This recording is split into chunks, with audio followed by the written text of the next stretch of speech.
Um, Tonight I want to show you some behind-the-scenes sketches and talk a little bit about the process of my work and how, as an illustrator, I tried to bring J.K. Rowling's writing to life in a visual way. So let's start off with the cover. When I first was approached by Scholastic, we had no idea this was going to be such a big series, such a big book. And I just received a call from the art director, David Saylor, who had seen some of my children's books. He liked the way that I used color and light and atmosphere, and he thought maybe it'd be a good match for this magical series. So he sent the manuscript, and the manuscript came to my house, and I read the manuscript. It was a beautiful story. It was kind of hard to put down, as you know. And I kind of fell in love with this character and all of the things that he had to deal with, living under the steps, under the stairs, and the Dursleys, and his power that he learned about, and his journey to Hogwarts, and all the first-time things that we kind of look back on in that first book. It was so wonderful. And so I couldn't resist, and I said, yes, please, let me be the illustrator. So the way this works is I started with some sketches. One of the sketches that I did was actually this. This was not obviously used, but I like to give the art director some different things to pick from. So I chose about 3 different scenes in the book to focus on, and this was just one of them that I really liked because I happen to love dogs, and Fluffy is such an amazing character, such a creature that we can't deny his charm. So I submitted this one. When I do my sketches, I work on tracing paper with pencil, and so I can take another sheet of tracing paper on top of that and kind of redraw as many times as I need to get the drawing that I like. So, but the drawing, of course, that was chosen was the one of Harry flying through the archways there. And of course, we had to think about what the type should look like. I asked David if he wouldn't mind if I designed some typefaces just to see if I could make it work with the illustration. So I chose kind of a Gothic type and kind of put my own twist on it with the lightning bolt, and we came up with this, which has become very popular. Every time I know that there's a book coming. Every time I know that there's, another book is coming, I start drawing character sketches of Harry. I like to focus on what kinds of expressions he might have, what kind of gestures he has, how he's aged a year. That's kind of a challenging part, is to draw a character year after year, but make sure that they look a little bit older, but they still look like themselves. And so I start drawing him before I even get the manuscript, just to get warmed up, because it's a process that takes a lot of time and dedication to get it right. And Harry's, I really want to do justice to who he is, so I take my time with that. So I've got some different expressions showing here, and some different gestures as well, different types of clothing. And just trying to get how he changes as he grows, his proportions, and the way he kind of carries himself. And eventually the second book came along, and we're still kind of staying in that same color palette at this point, kind of this jewel tone color palette, because we kind of feel that the stories have this kind of magical, kind of jewel kind of atmosphere about it, really rich colors, rich descriptions, and not really focusing too much on one color here, but just making them very colorful and kind of grabbing your attention. On this cover, on the first cover, as you remember, we showed Harry with a little bit of Dumbledore in the background and the owl and some little bits and pieces that I like to tuck in and hide. On this piece, we really took a more broad scene, including Harry's friends, because we find out how important his friends are to him in book 1, and then in book 2 it follows through. So it was really fun to include Ron and Hermione this time, and to show that strong friendship, that strong connection between them, and kind of helping each other out. So, and also on each book cover you can see that I hand letter the secondary part of the title, and the Chamber of Secrets there is all hand lettered. It's on the same piece of art as the actual figures and all of the other stuff. And so I felt kind of good about that cover. And then actually the Harry Potter part of that is a separate piece that the printer puts into the piece. Some sketches that you haven't seen. Now these are sketches that I actually did for the book cover 5, Harry Potter and the Order of the Phoenix. And this was kind of a moody, things were getting kind of emotional and moody in this book, and kind of mysterious. And so I was trying to bring that to Harry's expression. And that you can kind of see that he's opening a door on that first one, excuse me, and on the second one he's going down this long hallway, about to open a door, and the third one he's opened it and he's looking at something but we don't know what. So that kind of tension was what I was going after. The middle piece, however, you might remember actually ended up as one of the chapter headings in book 5. And this is the sketch that we actually settled on, with Harry looking over his shoulder, and he's in that circular room with all of those candles and smoke. And this kind of cover where it wraps around the back really offers the illustrator the chance to show other characters and other parts of the setting, and you can just kind of weave it into a little more depth of the story. So I actually show Mad-Eye Moody, Lupin, and Tonks in this one. And it's fun to show, to have those back covers, to really have a place to show the characters we might not see otherwise, or that might not get to be in color otherwise. So that was really fun. By the time we got to the 5th book, we had decided, the art director and I had talked a bit more about our color palette. Like books 1, 2, and 3 were really rich jewel tones like I've been talking about, and then book 4, The Goblet of Fire, was kind of green and gold. And we were deciding it was time to really let 5, 6, and 7 kind of have their own look, and let the color reflect the mood of that particular book. And so we thought blue was a good color for this book, with, you know, the kind of mood that was going on in the story. This is one of my favorite covers, I think. And then the scene at Grimwald's where that, you know, the walls open up and offer the secret place where they meet. Again, just really going in with my pencils and tracing paper, tracing over many, many times to get as much detail as I can. And there's little things you can see that are tucked into the grass. I think there's a burning letter. There's Dumbledore's glasses are dangling off the little iron gate there. There's people flying in, and then there's some little shadows in the windows in the building. And then the final piece, of course, in blues again, to go with book 5. And remember the red and green lights in the sky and how they kind of twinkled? So we brought a little bit of color in. And this piece was actually done for a special editions of book 5. And that was really fun. I love those kind of monotone, moody colors. I think it lets the light really glow. I love that.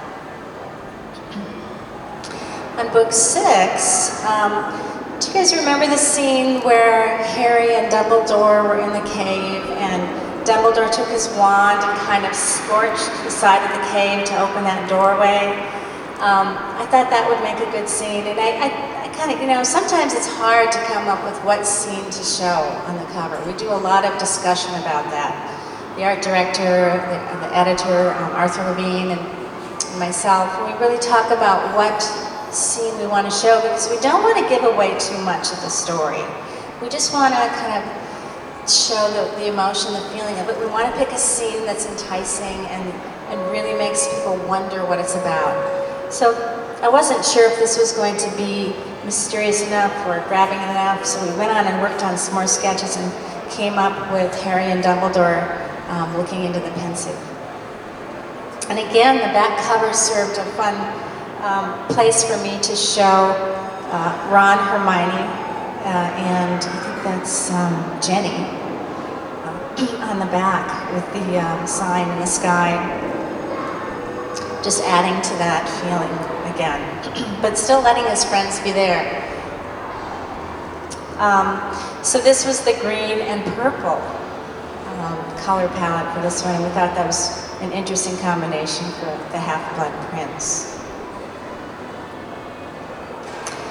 And the last cover, Harry Potter and the Deathly Hallows. This I had I think maybe my favorite cover because it was my last cover, and I was, very attached to the Harry Potter series, and really knowing that this was going to be the last book, it was kind of bittersweet. I mean, it was sending him off. It was, I really need to do a good job on this cover. I mean, I feel that way with everyone, but this had a kind of a special meaning because it was going to be the last one for me. And so I approached the art director about, gosh, do you think we could maybe show Dumbledore? Not Dumbledore, but Voldemort on the back somehow? Because we hadn't shown Voldemort. We didn't want to really ever show Voldemort because he's so evil, and part of that fear we feel of Voldemort is because we don't know what he looks like in the book. We're reading the book and we kind of have our own thing going in our head, what he looks like, and we need the reader to be able to have that. So we didn't really want to force our view of what Voldemort looked like. But I thought, well, maybe if I keep him mysterious enough, and that still gives the reader their own interpretation, we could do that. Do you think we could do that on the cover? And so that became the discussion. And we finally decided it would work, it would be okay. So that was really exciting for me to be able to actually put him back there and just show a little bit of his face, just a little bit of that glint in the eye and those creepy hands, and then to decide, what is Harry doing? He's reaching for something. The viewer's going to look at this before they read it. They're not going to know what he's reaching for, but they're going to know something is coming. Something's up there. What is it? So leaving that question and that kind of tension was important to us. Another thing that I don't know if you guys noticed, but do you notice anything about this cover that relates to the first cover? The arches? The curtain, absolutely, it's the curtain. The curtain was just a way for us to kind of go back to book one and honor the whole series in a way, and kind of tie the last book to the first book, and it kind of framed it up nicely. And I like the kind of the symbol of a curtain, something behind the curtain, something exposed, and that was fun. On the chapter headings, I'm working on tracing paper with pencil. Many sketches go by, and many end up in the trash can because I'm just, kind of trying to get the right one going. But so I'm going to show you some of my favorite sketches. These aren't actually finals. The finals are charcoal. Excuse me, let me get some water.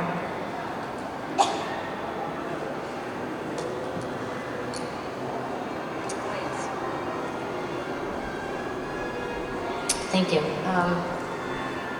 The actual final pieces are done with charcoal on printmaking paper, whereas the final covers are pastels on printmaking paper. So they're kind of fragile and they have to be handled carefully, but they give a really nice glowing effect. So I liked this series because it's of the three friends, Harry, Hermione, and Ron, and I always like showing them together because they have such a bond, and even their facial expressions and the way they kind of group together is so important, I think. And one of my favorite characters, just singular characters, of course, is Snape. I mean, who doesn't love him? And he's such a fun guy to draw because of his expression. He's so dramatic and so lovely, and I really enjoy him.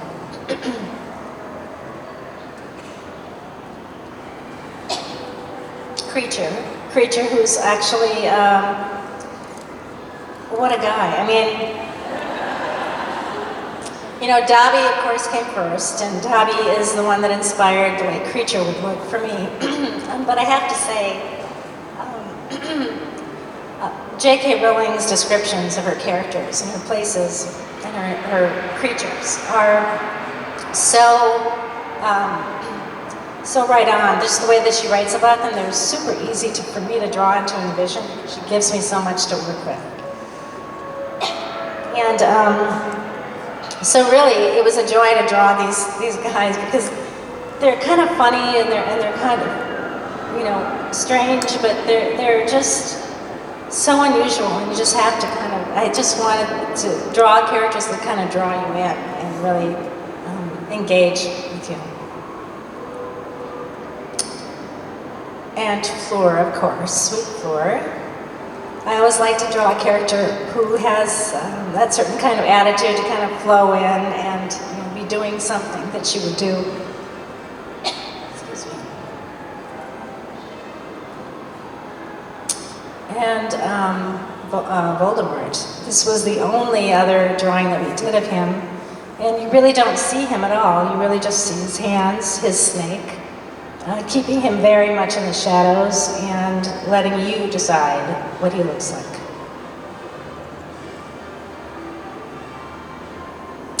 And Mad-Eye Moody, you know, one of my favorite characters as well, just very stone-like.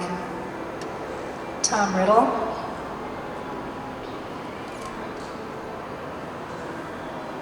And some of the heads on the wall in the Grimmauld place. I think this was the fountain in the Ministers of Magic, and a title page cover of the Potions book. And Harry and Hermione riding off on a dragon into the sunset to set up on new adventures, like we all will here at this wonderful Universal celebration of Harry Potter, which is wonderful. And I hope that you all have a great time too. I hope we have some time for some questions as well. Yes, let's give Mary a big round of applause. All right, let's go down to Jen. Jen, who do you have with you? I have Katrina, all the way from Jacksonville. All right, Katrina from Jacksonville. Your question? Hi, what piece of advice could you give to new aspiring artists? Piece of advice that you give to a new aspiring artist? Yes, my advice is to keep drawing, to draw every day if you can, and to draw, when you draw, pay attention to how you feel when you draw, and what kind of drawing makes you feel good. Because that's the kind of drawing you want to continue to do. If you want to draw from your heart, that's when you'll do the best work. Excellent, thank you so much. All right, let's move over to Josh. Josh, do you have a question for us over there? Who's with you? I do. We have Jonathan over here. Jonathan, what's your question for Mary? Hi Mary, I was just wondering how or if you interacted with Joe and what that was like. There was some initial interaction, was there not, when you first started doing the series? You know, I met Jill once. I met her. She's a lovely, lovely woman. I met her when she was touring in the States. I met her when she was in Chicago. And usually my contact and the way that I work on the book is really with Scholastic, and they're kind of my team that I work with. So, and they just, of course, run everything by Joe. Very good. All right, thank you so much. Let's move over to, yes, Kelly. Yes, I have Elsa from Virginia. Elsa. Hi, Elsa. What's your question? I just wanted to know, what was the most controversial illustration from the Harry Potter series? Most controversial? It's controversial. I don't know that there was one. Maybe that's the controversy. I don't remember that there was even one. What about the most challenging one to bring to an illustration? What do you think? The most challenging, it actually might have been how to show Voldemort. Or how not to. And how not to, how to show the fear and not show the face. I guess that, yeah. That'd be the one. And actually just choosing, knowing what scene to choose for each cover is always a very difficult decision to make. Very nice. Thank you Good very question. much. Yes. All right, let's go back to, okay, we're going right back here to Jen. Hi. Hey, I have Mike from Jacksonville as well. All right, Mike from Hi. Jacksonville. I just want to say that Gringotts dragon looks so fierce and angry on top of Gringotts, but I love how you make her look so happy to be free in the illustration. That's amazing. Yes. But I was wondering if you had any other mediums that you like using as well as pastels? On the Potter books, it was just pastels and charcoal. But I also use, in my other work, I use acrylic paints and collage. Yes, thank you. Are you an illustrator? Are you an aspiring illustrator? I'm a graphic designer, but I've done some illustration, yeah. Okay, and what's your favorite mediums to use? I love watercolor and pen and ink. Nice. I love those too. Very nice. All right, thank you. Thank you for joining us today. Let's move back over to, where's Josh? Okay, I see you. Who do you have with you, Josh? I have Mackenzie from Orlando. Mackenzie from Orlando. Hello. I was wondering for you, what's the most special thing that, I don't know how to word it, like, what was so special to you about drawing these illustrations for the covers? You know, I guess, I mean, some of it came back to me today, here being here at the celebration and seeing how much they still relate to kids and relate to people reading the books for the first time. And knowing that another generation has come up and connected with the drawings and connected with the writing course. And just that's what makes me feel special, being a part of it, is having a part in those people's lives and being told that I inspired someone to go to art school or take art classes or to read more. That's, to me, the best part of all of this. Very nice. Great question. Thank you so much. Stephen? I have Jessica from San Diego. Jessica, what is your question for Mary? I was curious what artists or architectures or anything has inspired your work and helped influence your, technique, style, what got you really into the arts and where you draw from. It's kind of like your inspiration. Yes. What got you started? That's a good question. I was inspired by Michelangelo and the Renaissance painters. And I used to copy their paintings with pencil and color them in with pastel. I used to kind of try to match the master's work to see if I could do that. That was kind of the way I started. And then I just kept drawing, and I just kept getting encouragement. Encouraging your kids to draw, and just giving encouragement is such a big part of helping a person grow with art, with anything, certainly art. How young were you when you started? I was about 5 years old. Yeah? Yeah, actually I think Mickey Mouse and Minnie Mouse were the very first things I drew. I remember that. Okay. So, Very nice. Great question as well. All right, let's go down to Kelly. I have Becca from Massachusetts. Hi, Becca. Hi, I just wanted to know how many versions roughly that you would do for the cover art of each book and how those were really decided upon, like which one you would go for. That's a great question too. As far as pencils, I would do maybe 3 or 4 pencil sketches, different ideas for each cover. And, they were pretty big because they're wraparound book covers, so there's a lot to show. And, I might show the part of the scene on the front and then show unrelated things in the back, or it might be one complete scene. And so we'd have to kind of talk about all that stuff on each version and decide what was best. So yeah, about 3 or 4 per book. All right, very good. Let's move back over to, yes, Jen. Hello, I have Lily from Ohio. Lily. Hi, Lily. I was wondering which Hogwarts house you belong in. Which one I belong in? I belong in Gryffindor. Yeah. But there's a part of me that wants to be in Slytherin. Right? Very nice. Yes, I think there's a little Slytherin. What house are you in? right. Gryffindor? All right.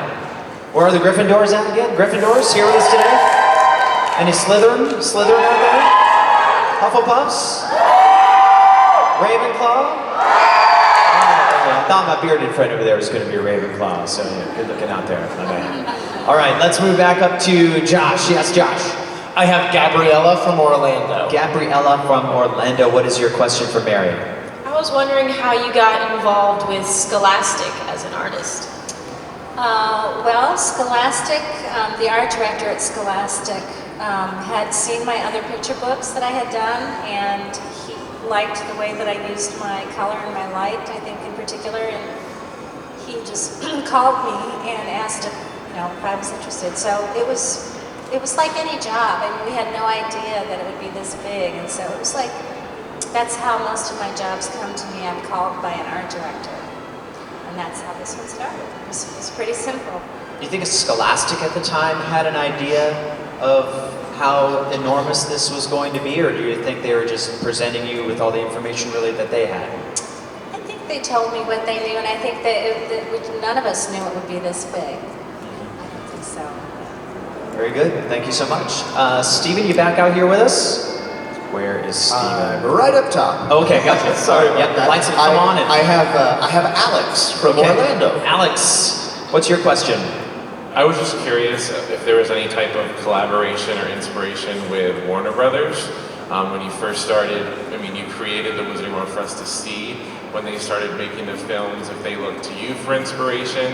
And then on the flip side, once Daniel Radcliffe was cast, did that cause any inspiration for you to change illustrations as he got older and so on and so forth? Right. Those are great questions, and I really just, being a book illustrator, just really focused on my responsibility as an illustrator for books. And so my focus was, really paying homage to the writing, and anything else that was going on around me was not really what I was focused on. So my job was to read what J.K. had written and do my best there, and that was my, I keep saying focus, but that was my focus. Everything else just kind of happened around it for me. Culturally as well, like when the kids were growing up, their looks kind of changed to adapt what was kind of happening socially with how, 10-year-olds was nice cut and clean, and as they got older and they started becoming a little bit more rebellious, the hair grew longer, it was a bit more messy, and that reflects, the clothes were different. In the book. So was that coming from you, thinking that that's how it would normally be, or were you kind of dialed into what was happening kind of socially as well when you would start drawing those, those specific details? It was more dialed into, I think, my vision as the artist. Okay. And just really, I really just, the books, once I get a manuscript, it's like this whole world wraps around me. And that's enough for me. I don't really need anything else to work with. Because she gives, it's a complete world that she writes about. So that's all I needed. All right, we got time for one more question, and we'll go right here to Kelly. Who's with you? I have Colton from Kansas City. Hi, Mary. First of all, thank you for drawing all this great stuff, because someone else just said, before there was movies for us to watch, we looked to your art to visualize, or at least I did visualize what was in the books. And I was just wondering what your favorite overall piece, whether it was a cover art or a chapter art, was that you've done, whether it was because you overcame some illustrator's block, or whether it was just because it was a character that you liked. Yeah, it's really hard. I have a lot of favorite chapter heads, a lot of favorite black and whites, and each one has kind of a different meaning for me. And I draw my inspiration from the things in my life around me, people around me, as every artist does, things that we see and things we live with. And I've said this before, Hagrid, who I love as a main character, I was very inspired by my dog Chopper, who is a St. Bernard mix, had that kind of Hagrid thing about him. And so, I love Hagrid. And so Hagrid is one of my favorites because I love chocolate. And so everything has a meaning to me, really. It's hard for me to think of. It's like a mom with kids, I guess.